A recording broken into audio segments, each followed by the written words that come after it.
Bismillahirrahmanirrahim. Assalamualaikum warahmatullahi wabarakatuh. Alhamdulillahirabbil alamin. Salawat dan salam untuk Rasulullah sallallahu alaihi wasallam. Ketemu lagi pada kesempatan kali ini di kajian kita di Maghrib mengkaji, yang pada kesempatan kali ini akan membahas tentang 7 ilmu rahasia pelancar pintu rezeki yang ada dalam Al-Quran dan hadis Rasulullah sallallahu alaihi wasallam.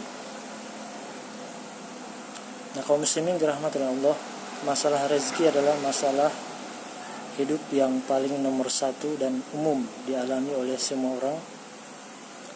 Oleh karena itu, banyak dari kaum muslimin sekalian bertanya-tanya bagaimanakah caranya untuk memudahkan dan melancarkan pintu rezeki. Nah, kaum muslimin dirahmati Allah, sebelumnya salawat dan salam untuk Rasulullah sallallahu alaihi wasallam sebagai manusia agung yang menjadi panutan kita semua. Ya, siapapun kita pasti merasakan yang namanya kesulitan rezeki, dan Al-Quran sebagai kitab suci kita telah memberi jawaban yang jelas bagaimana cara untuk membuka pintu rezeki itu sendiri. Nah, di dalam Al-Quran dan Sunnah Rasulullah, hadis-hadis Rasulullah yang mulia, ada 7 cara membuka pintu rezeki yang ini dilakukan secara gaib dengan menguasai atau menerapkan beberapa ilmu, 7 ilmu yang sering disebut di dalam Al-Quran dan hadis. Nah, ilmu pertama, kaum muslimin dirahmati Allah Subhanahu wa taala, dalam urusan melancarkan rezeki. Ya, ilmu yang pertama kita mulai. Ilmu yang pertama adalah ada yang disebut dengan syukur. Ya, jika sobat kaum muslimin sekalian ingin rezekinya lancar, maka belajarlah untuk bersyukur.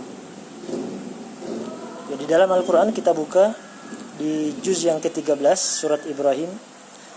A'udzubillahi minasyaitonirrajim. Bismillahirrahmanirrahim. La in syakartum la azidannakum wa la in kafartum inna azabi lasyadid.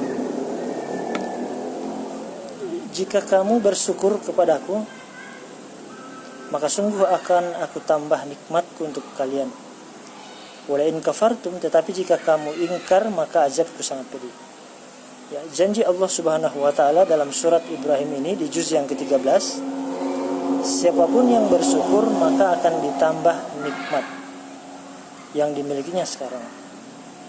Ya, nikmat itu ya termasuk di dalamnya adalah urusan uang, urusan kita punya pemasukan setiap harinya. Nah, jika kaum muslimin sekalian menginginkan lancarnya rezeki, maka silahkan belajar untuk menguasai ilmu yang pertama ini, yaitu bersyukur kepada Allah Subhanahu wa taala atas nikmat yang sudah dimiliki sekarang. Nah, dalam syukur sendiri ada 2 syarat agar kita termasuk hamba yang bersyukur. Yang pertama yaitu kita menyadari betul bahwa semua yang kita miliki saat ini adalah milik Allah Subhanahu wa taala. Dan yang kedua adalah kita menyadari betul kita manfaatkan sebaik-baiknya segala nikmat yang kita miliki saat ini. Contohnya ada gaji sedikit, ya dimanfaatkan sebaik-baiknya. Ada pemasukan sedikit, dimanfaatkan sebaik-baiknya. Ini adalah bagian dari syarat kedua menjadi hamba yang bersyukur. Ya, jadi menjadi hamba yang bersyukur agar nikmat ditambah oleh Allah itu ada 2. Yang pertama adalah menyadari bahwa semua dari Allah. Yang kedua adalah memanfaatkan, memaksimalkan penggunaan dari nikmat itu sendiri. Misalnya dengan menabung dan lain sebagainya. Ini ilmu pertama, yaitu ilmu syukur. Yang kedua di dalam Al-Quran berkaitan dengan melancarkan rezeki adalah ilmu sedekah.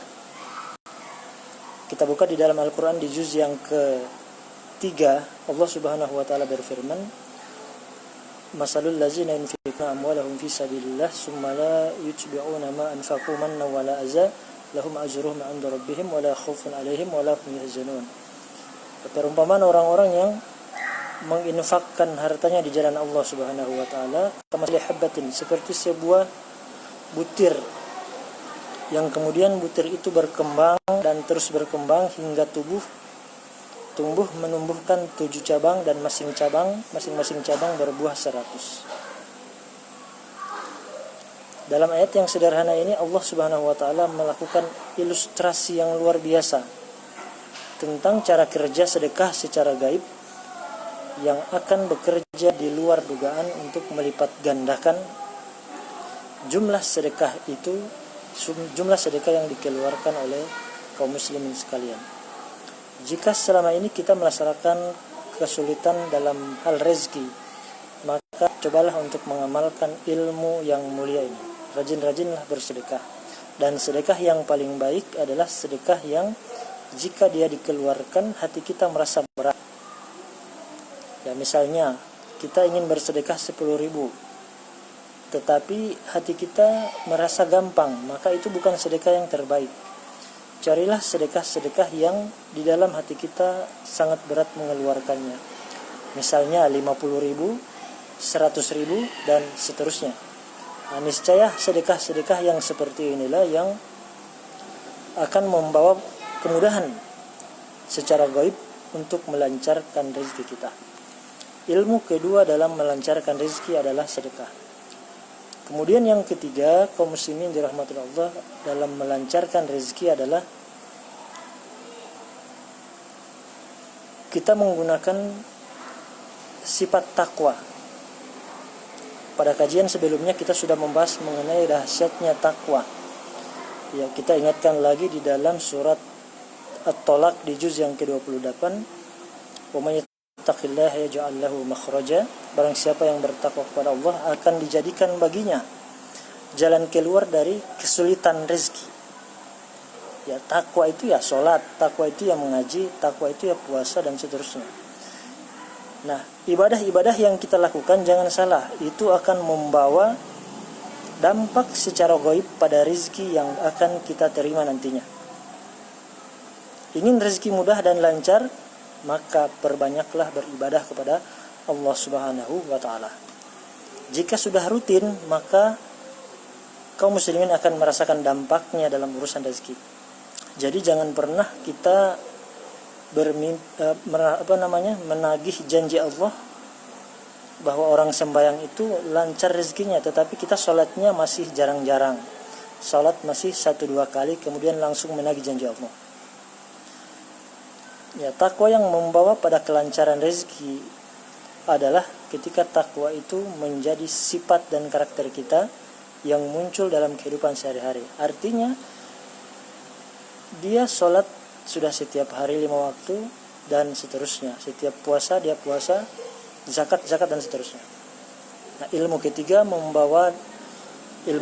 dari pembuka pintu rezeki itu adalah dengan bertakwa. Nah, ilmu keempat untuk membuka pintu rezeki adalah tawakal. Allah Subhanahu wa taala berfirman, masih di juz yang ke-28, masih di surat At-Talaq juga. Ya, wa may yatawakkal 'alallahi fahuwa hasbuh innallaha balighu amri qad ja'alallahu likulli syai'in qadra. Barang siapa yang bertawakal kepada Allah Subhanahu wa taala, maka hal itu akan mencukupinya dari berbagai keperluannya. Ini ayat yang luar biasa yang keempat. Sifat atau ilmu pembuka pintu rezeki yang keempat yang harus kita latih adalah bertawakal.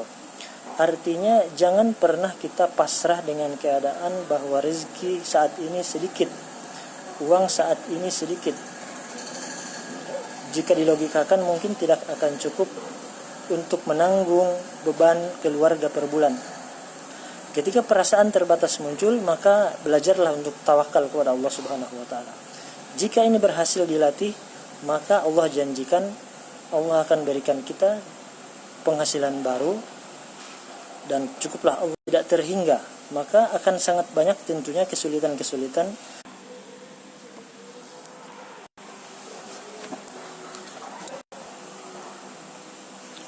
Ya, banyak-banyaklah bertobat agar rezeki menjadi lancar, minimal dengan mengucapkan istighfar astagfirullahaladzim puluhan sampai ratusan setiap hari.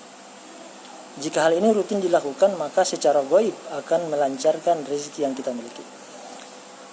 Yang berikutnya dari melancarkan rezeki adalah dengan memperbanyak membantu sesama.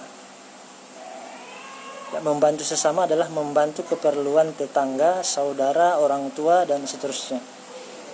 Nah, dengan bantuan-bantuan yang kita berikan terhadap sesama secara gaib, itu akan membawa dampak lancarnya rezeki yang kita akan terima dari Allah Subhanahu wa taala.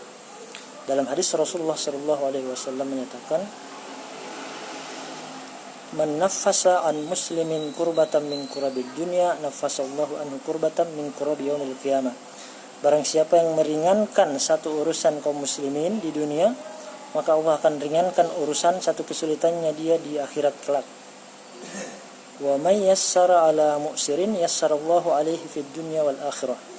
Barang siapa yang memudahkan urusan kaum muslimin meskipun hanya satu urusan saja, yassarallahu alaihi fid dunya wal akhirah, maka Allah akan berikan baginya dua kemudahan, yaitu kemudahan satu di dunia dan kemudahan satu lagi untuk di akhirat. Ingin hidup mudah, maka dalam hadis ini bantulah sesama. Nah, kemudian hadis ini ditutup dengan pernyataan Rasulullah sallallahu alaihi wasallam, wallahu fi aunil abdi ma kana al abdu fi auni akhihi. Dan Allah akan senantiasa membantu seseorang hamba selama hamba tersebut membantu saudaranya. Subhanallah.